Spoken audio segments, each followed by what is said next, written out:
Good afternoon, Aztecs. We're here with you. Oh my God, my fingerprints. Listening comprehension, the troublemaker who healed the nation. Locate the Google Doc of the same name.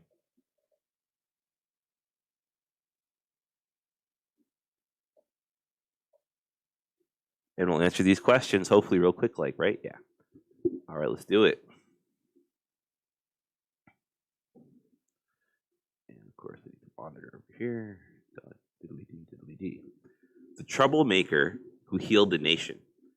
A man whose middle name means troublemaker sounds like an unlikely candidate for a Nobel Peace Prize, but Nelson Rolihlahla Mandela won that honor for his struggle to bring peace and harmony to the troubled nation of South Africa. So, why did Nelson Mandela win the Nobel Peace Prize? Evidence.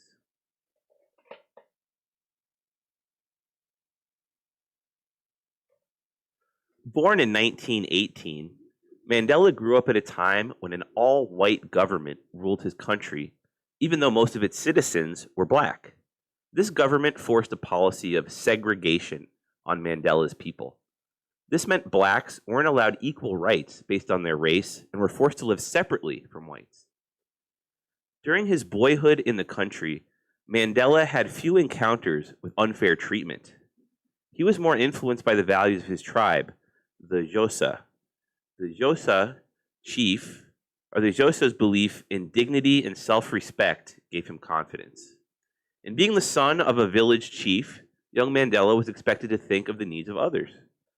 Mandela would often recall one childhood event that taught him a valuable lesson about respect. One day, Mandela and his friends were trying to ride a donkey that preferred to be left alone. When Mandela took his turn, the donkey thrust him into a thorn bush. The sting of the thorns only went skin deep, but his friend's laughter cut the proud boy to the bone. At that moment, Mandela realized that disrespectful treatment was the cruelest punishment of all. As a law student in Johannesburg, Mandela suffered far worse insults. Mandela's mistreatment by unfair whites fueled his dream of ending segregation. During his long fight against injustice, Mandela was often on the run from police. In 1964, he was captured. The government sentenced him to life on Robben Island, a bleak prison camp. There you go, Robben Island. A bleak prison camp. Mandela was Robben Island's most famous prisoner. Many world leaders expressed concern about his safety. Prison officials offered Mandela numerous privileges, but he refused special treatment. He insisted that nourishing food and warm blankets were every prisoner's right. So the question,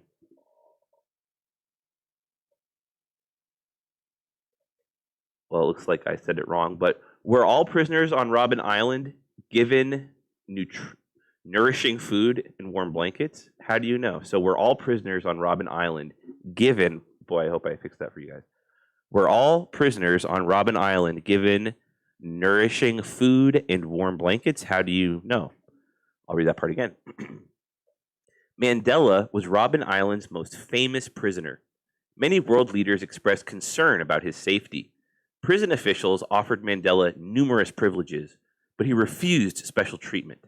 He insisted that nourishing food and warm blankets were every prisoner's right. At first, Mandela fought his guards and made fun of them. However, the many books he read in prison fostered deep understanding of others. Eventually, he realized his jailers were victims of an unfair system. The guards were uneducated. Ignorance and fear of change were the true enemies of justice. Wow. So how did Mandela's view of the prison guards change over time? I'll read that part again. At first, Mandela fought his guards and made fun of them. However, the many books he read in prison fostered deeper understanding of others. Eventually, he realized his jailers were victims of an unfair system. The guards were uneducated. Ignorance and fear of change were the true enemies of justice. When he was released from prison in 1990, Mandela worked with the white government to ensure fair and dignified treatment for all races. Mandela became South Africa's first president elected in a democracy. Even after his death in 2013, he remains a leading example of a fighter who won his battle by seeking peace. Whoa, it's one of those. So the final question, why do you think Nelson Mandela became president of South Africa after he was released from prison? Pretty interesting. Got some pictures here. Here's what he looked like in his later years. And here's what it looks like when Mr. Hillary actually cleans his phone off. Sorry about that. Travis Sham mockery. That was pretty quick. So that reload should not take you very long. You can listen to it again if you'd like. But I bet that would have taken a whole class period if we'd done it during class today.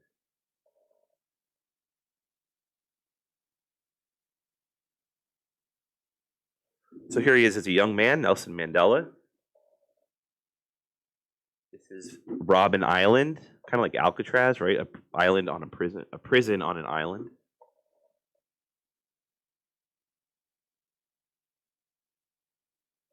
And the bottom picture is the inside of the prison.